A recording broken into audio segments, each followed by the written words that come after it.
피의사실 공표 혐의로 검사를 고발하는 것을 검토하고 있는 민주당이 당장 고발에 나설 것으로는 보이지 않습니다. 당내에서는 조 장관의 부인 정경심 교수의 구속 여부가 여당의 대응을 가를 변곡점이 될 것으로 보고 있습니다. 이승필 기자의 보도입니다.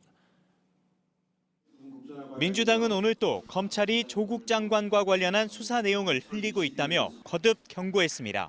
검토하고 있는 건 사실이고 그걸 사용하지 않는 상황이 되길 바랍니다. 앞서 민주당 의원총회에서도 검찰의 과잉 수사를 비판하는 발언이 훨씬 많았습니다. 하지만 비공식적인 자리에선 민심 위반을 걱정하는 목소리도 만만치 않습니다. 수도권을 지역구로 둔 의원실 관계자는 현장에 나가보면 악수만 해도 알 수 있다며 시민들의 분노가 크다고 털어놨습니다. 당 지도부도 상황이 엄중하다고 보고 대응 방안을 고심하고 있습니다. 다만 조국 장관의 거취와 관련해 미묘한 입장 변화가 있다는 언론 보도는 사실이 아니라고 선을 그었습니다. 만약 부인이 구속되면 어떻게 하냐는 의원님들의 질문에 만에 하나 그런 상황이 오면 종합적으로 판단해야 한다고 말씀하신 게 전부입니다.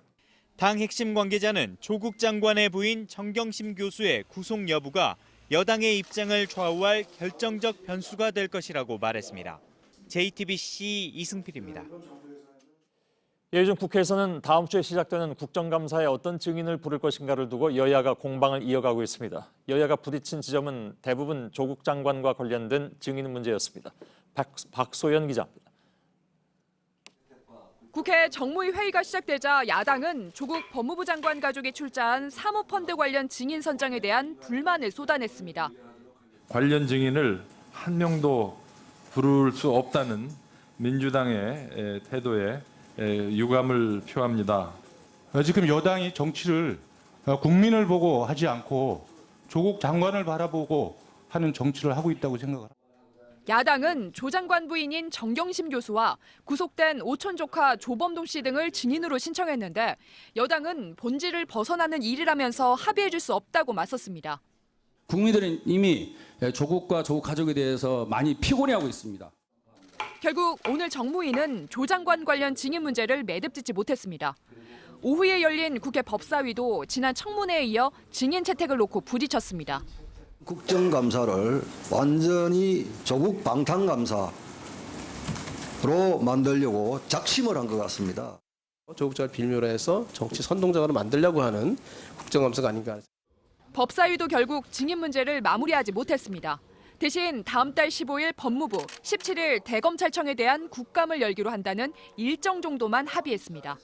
조국 장관과 윤석열 검찰총장이 기관장으로서 해당 일정에 각각 출석할 예정입니다. JTBC 박소연입니다. 이런 가운데 조국 법무장관과 윤석열 검찰총장이 오늘 나란히 외부 일정을 소화했습니다. 윤석열 총장은 검찰 수사가 시작된 이후에 한 달 만에 공개적인 자리에 모습을 드러냈습니다. 조 장관 일가에 대해서 수사는 절차에 따라 진행되고 있다면서 처음으로 관련 입장을 밝혔습니다. 먼저 박병현 기자입니다. 윤석열 검찰총장이 담담한 표정으로 인천 영종도에서 열린 국제회의의 모습을 드러냅니다. 대검찰청이 주관해 이틀간 열리는 마약류 퇴치 회의에 참석하기 위해서입니다. 윤 총장이 공개 자리의 모습을 나타낸 건 지난달 27일 조국 장관을 둘러싼 수사가 시작된 지 한 달여 만입니다. 윤 총장은 수사와 관련해 짧게 입장을 밝혔습니다. 수사는 절차에 따라 진행되고 있습니다. 그동안 윤 총장은 취재진 앞에 모습을 드러내지 않았습니다.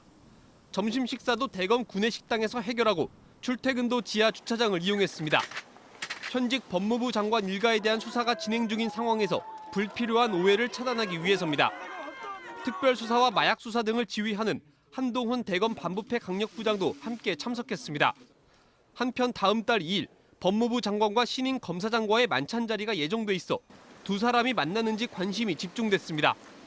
하지만 대검 검사장들이 이 자리에 참석하지 않기로 하면서 조 장관과 검찰 수뇌부가 함께 만나는 상황은 피하게 됐습니다. JTBC 박병현입니다.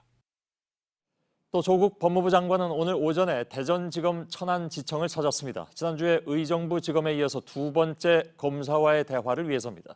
작년에 이곳에서 근무하다가 퇴근길에 갑작스레 세상을 떠난 이상돈 검사를 언급했는데 과도하게 업무가 쏠리는 걸 막겠다면서 다른 수사의 검사를 파견하는 것을 줄이라고 지시했습니다. 이도성 기자입니다. 조국 법무부 장관은 두 번째 검사와의 대화로 천안지청을 골랐습니다. 지난해 야근을 하고 퇴근길에 쓰러진 채 발견된 이상돈 검사 때문이라고 말했습니다. 당시 이 검사의 사인은 과로사로 나왔습니다. 단 한 건의 미사건만 남기고 그렇게 할 정도로 열심히 일을 하다가 순직한 것으로 알고 있습니다. 이 검사의 부인은 일주기를 맞이해 가족과 동료, 친구들의 글을 모아 추모집을 냈는데 법무부 관계자는 조 장관이 천안지청을 찾기 전 추모집을 읽은 것으로 안다고 전했습니다.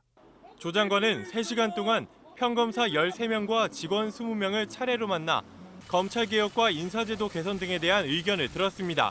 검찰 수사받는 상황에 대해서는 검사들은 어떤 얘기를 했나요? 그런 얘기는 없었습니다. 조 장관은 이어 파견검사 인력을 최소화하라고 법무부에 지시했습니다. 일선청 인력 부족을 해결하기 위해서입니다. 검찰은 수사상 필요에 따라 다른 검찰청에서 검사를 파견받아 수사 인력을 늘려왔습니다. 또 법무부와 다른 기관에도 검사들이 파견돼 일하고 있습니다. 이런 검사들이 100여 명에 달합니다. JTBC 이도성입니다.